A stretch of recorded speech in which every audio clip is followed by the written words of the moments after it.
She left me during her girls' trip and emptied our joint account. But she had no clue what I'd been preparing. Have you ever had a moment so quiet, so ordinary, that it ended your entire life? Not with shouting, not with slamming doors, but with a text. It was 11:42 p.m. on a Thursday. The lights in the kitchen were low. A mug of coffee had gone cold beside me. I'd just finished reviewing a compliance report for a mining client near Sudbury. And then my phone buzzed. "I'm not coming back. I've met someone better. Your things are in storage." Attached a screenshot of a bank transfer. $123, $800 moved from our joint account into one under her name. I stared at it for 5, maybe 10 seconds. Then I set the phone down and finished my coffee. My name is Adrian Palmer. I'm 53 years old, a forensic accountant based in Ottawa. My work is quiet, detailed, focused.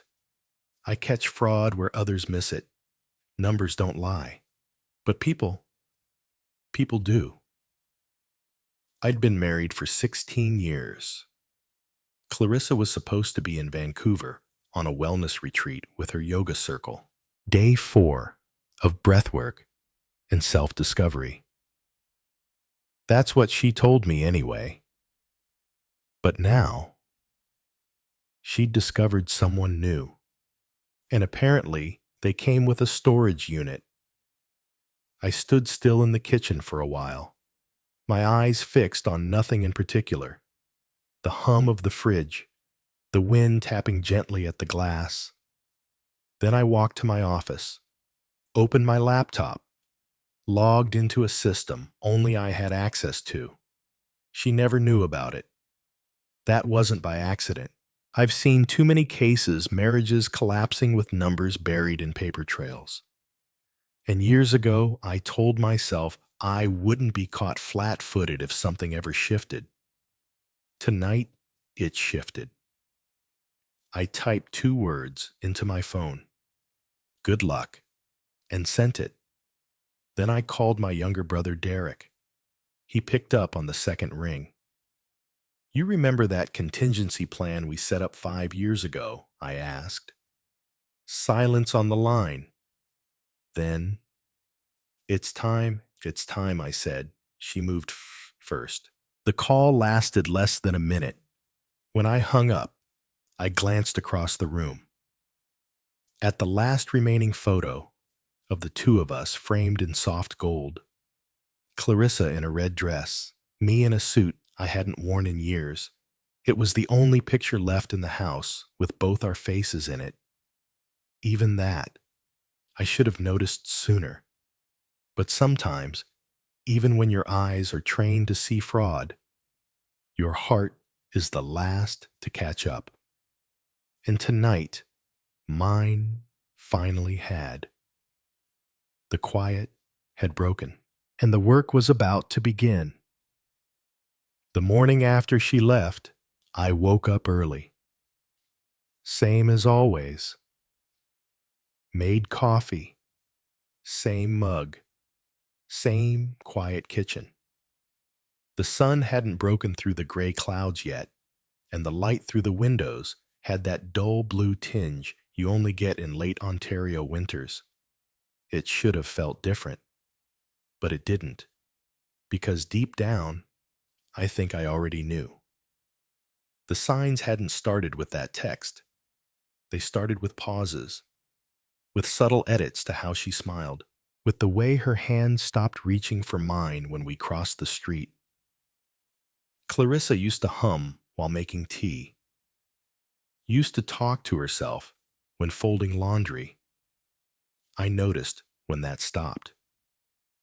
She began disappearing for long networking weekends, bragged about new influencer friends, people I'd never met, but who seemed to know everything about her. She stopped asking about my work, stopped pretending to care about what I uncovered behind balance sheets or financial trails. Once I told her I'd found $2 million hidden in a numbered account in Bermuda. She barely blinked. "That's nice," she said. "We need almond milk." That was when the silence between us stopped feeling peaceful and started feeling strategic. But I didn't say anything. Not then. Clarissa had always said she didn't understand what I did, said she didn't need to. "As long as you're making enough to live well," she used to laugh. "I'll trust you." I mistook that for love. But love doesn't look away when you speak. 6 years into the marriage, I started making changes. Quiet ones, protective ones. I built 2 limited partnerships under my name, set up trusts for my nieces, bought crypto under my holding company, separated real estate deeds, and funneled the condo into a corporate shell. None of it illegal, all of it precise. Clarissa only ever had access to 2 accounts, our joint checking and joint savings. She never asked questions. She liked things simple. I gave her what she asked for, and I let her believe it was everything. But I watched. And when she missed my birthday last year completely, I didn't complain. I just logged into the custom dashboard I'd built for cases far more complicated than my own, and I moved the timeline forward. That night, she gifted me a gold watch, high-end, wrapped in ribbon. I traced the charge. She'd used the joint card. The very next morning, I activated the final layer of the contingency plan Derek and I had put together. Not because I was certain she would leave, but because I was tired of pretending she wouldn't. Clarissa was becoming a brand, a public voice. Clarissa the healer, Clarissa the coach. And me, I was just the man who paid for the lighting. Last Christmas, her studio launched a clarity retreat for women rebuilding their lives. She stood in front of a camera, smiling wide, telling women how to trust their instincts. And mine were screaming. That's when I knew. She wasn't trying to find herself. She was trying to find her exit. I just made sure. She wouldn't take everything with her when she did. By the time her girls' trip began, the system I'd designed had already done its job, and I had stopped hoping she'd come back the same.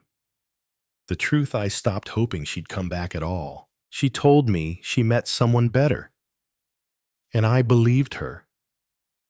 Because better for her had nothing to do with trust or loyalty or shared memories. Better for Clarissa meant newer. It meant louder, shinier, hungrier. His name was Trey Harmon. I'd seen him before, in a few of her Instagram reels, shirtless, posing, giving pep talks over royalty-free music about power and discipline. I never thought much of him, but now he had my wife, and as I would soon learn, a dangerous piece of my financial life. I was sitting in a small coffee shop on Bank Street. Same table I used to bring Clarissa to on Sunday mornings. The table near the window. The one with the nick in the surface shaped like the letter C. My laptop was open. My coffee untouched. I wasn't angry. I wasn't even sad. I was working. Trey Harmon wasn't just an influencer. He was a gym owner, founder of Harmon Wellness, a boutique chain with locations in Calgary, Kelowna, and most recently Toronto. Except none of it was real. 3 business credit cards maxed out. A leased Mercedes under the gym's name. Rent overdue at 2 locations. And the most telling detail of all, 2 months before Clarissa left me, she co-signed a commercial loan for him. $64,000. It was in the public records. She used her full name, Clarissa Palmer. But the address, it was ours, our condo, our residence, our shared marital asset. I sat back in my chair. Outside, it had started to snow. A light, steady drift. The kind that makes people pause before crossing the street. I didn't move. I simply stared out the window and breathed. She didn't just fall for him. She banked on him. Literally. That night, I booked a room at a hotel 2 blocks from my office. And the next morning, I walked into work as if nothing had happened. Valerie, my assistant of 9 years, looked up in surprise. Adrian, I thought you were taking a few days off. I thought about it, I said. Did Clarissa call? She hesitated. Yes, several times. She sounded concerned. Next time she calls, I said gently, please direct her to my attorney. At 11:03 a.m., Clarissa appeared in person. Sunglasses in her hair, yoga pants, designer jacket, smile rehearsed. Adrian, we need to talk. Everyone in the lobby turned to look. I motioned her aside. She launched into it immediately. There's been some mix-up with the bank. None of my cards work. I think you froze something by mistake. It wasn't a mistake, I said. You transferred over 100 grand while telling me you'd met someone better. That's not a mix-up. That's misconduct. Her tone hardened. I'm your wife. You were, I said softly. But not anymore. I made financial commitments. Trey and I are... I know exactly what you and Trey are, I interrupted. And I know exactly what you've signed. She went quiet. You're investigating me? No, I replied. I'm protecting myself. Her voice dropped to a whisper. You can't do this. You don't understand what I put into this future. I looked her in the eye. You built a future on my foundation. You just never thought I'd check the blueprints. And with that, I turned and walked away. The next day, a letter arrived from her lawyer. It was the kind of letter that uses big fonts and vague threats. They wanted access to my records. They implied misconduct. I read it once, then forwarded it to my own attorney with 2 words. Proceed confidently. This wasn't about revenge. It was about precision. And if Trey Harmon thought he was simply taking my wife and my money, he had no idea what was coming next. By the end of the week, I had everything I needed. Every loan Clarissa had co-signed. Every transaction that traced back to Trey Harmon. Every thread that, when pulled, unraveled the illusion they'd built. It wasn't hard. Most people chasing attention forget to lock the doors behind them. Trey had 3 LLCs under his name. Harmon Wellness, Harmon Fit Studios, Harmon Clean Nutrition. Different names, same debt trail, and one detail kept repeating. Each loan, each credit extension, each lease. Clarissa Palmer co-signer. She had leveraged our shared address, our marriage, to get them better rates, better limits, better terms, without telling me. And it was more than the $123,000 from our joint account. It was close to $250,000 total when you added the car, the gym equipment, the second studio lease. She hadn't just left me. She'd used me as collateral. I sat with my brother Derek at his apartment north of Gatineau. We were reviewing documents side by side. His field was cybersecurity, but like me, he was a pattern seeker.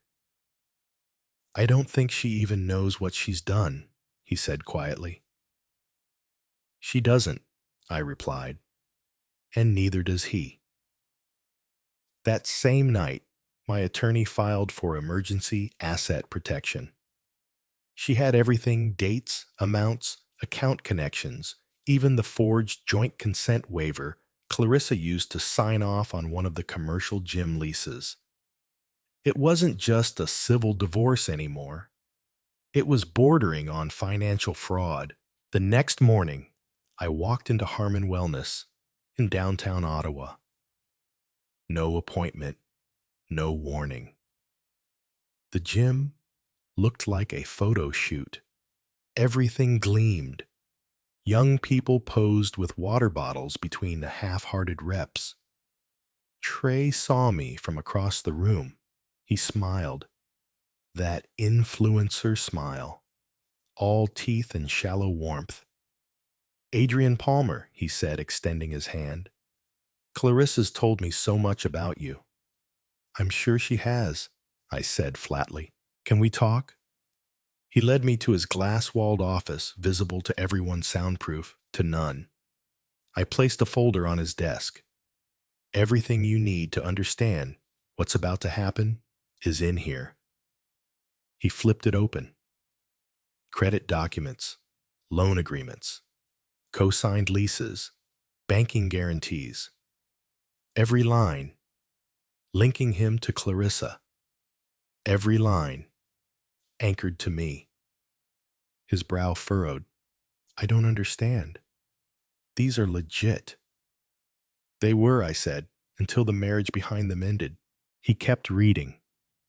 Slower now, skin paling.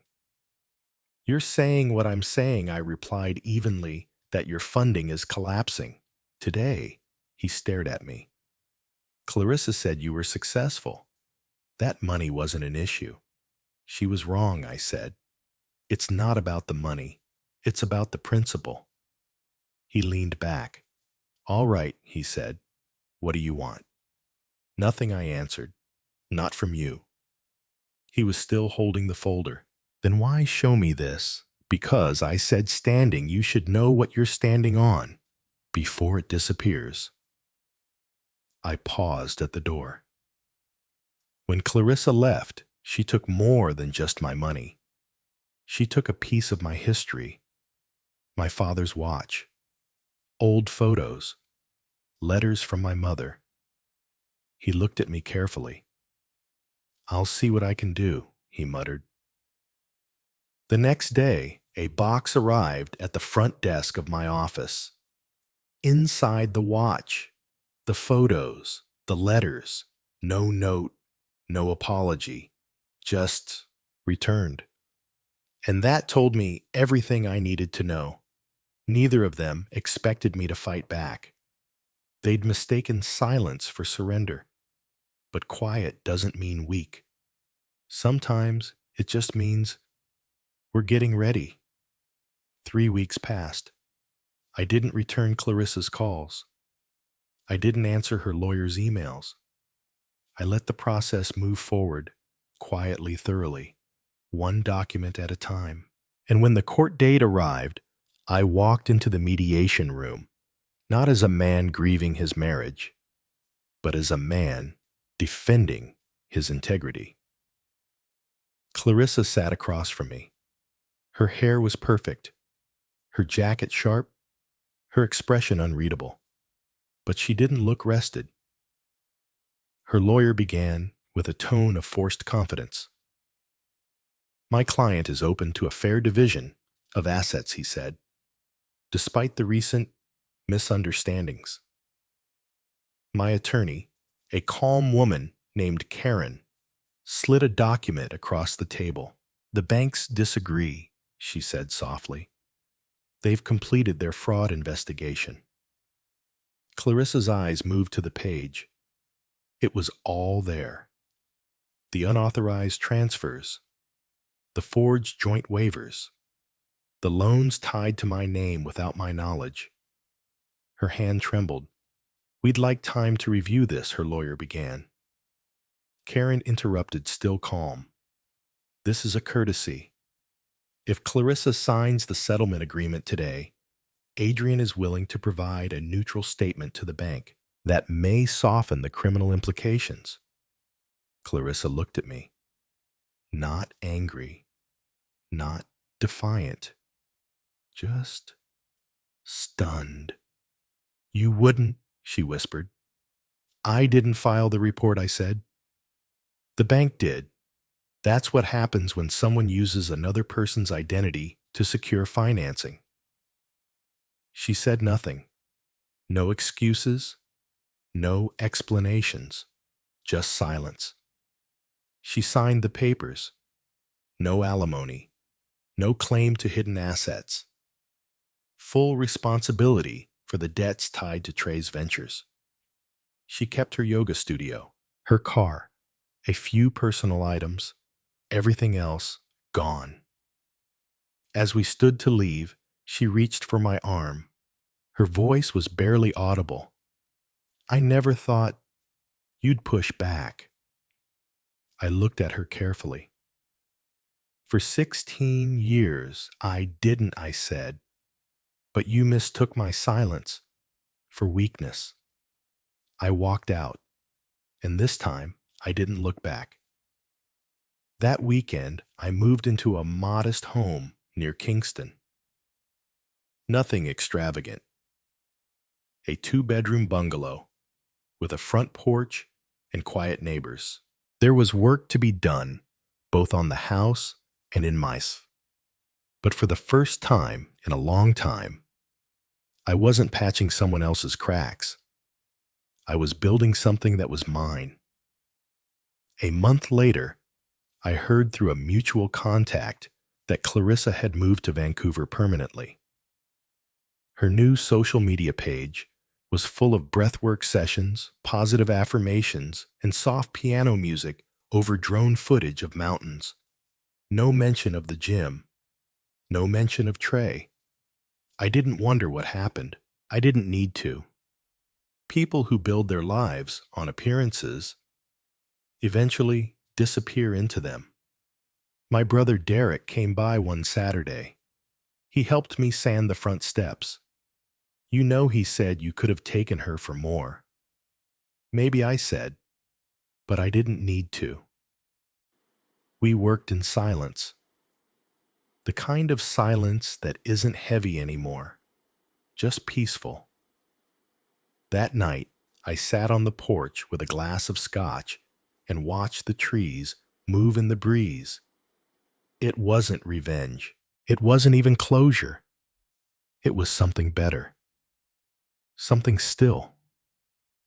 And I realized I hadn't lost anything. I'd been found by myself. If you've ever been underestimated or quietly prepared for a storm you knew was coming, this story was for you. Subscribe for more real stories of calm strength, silent battles, and quiet, dignified victories.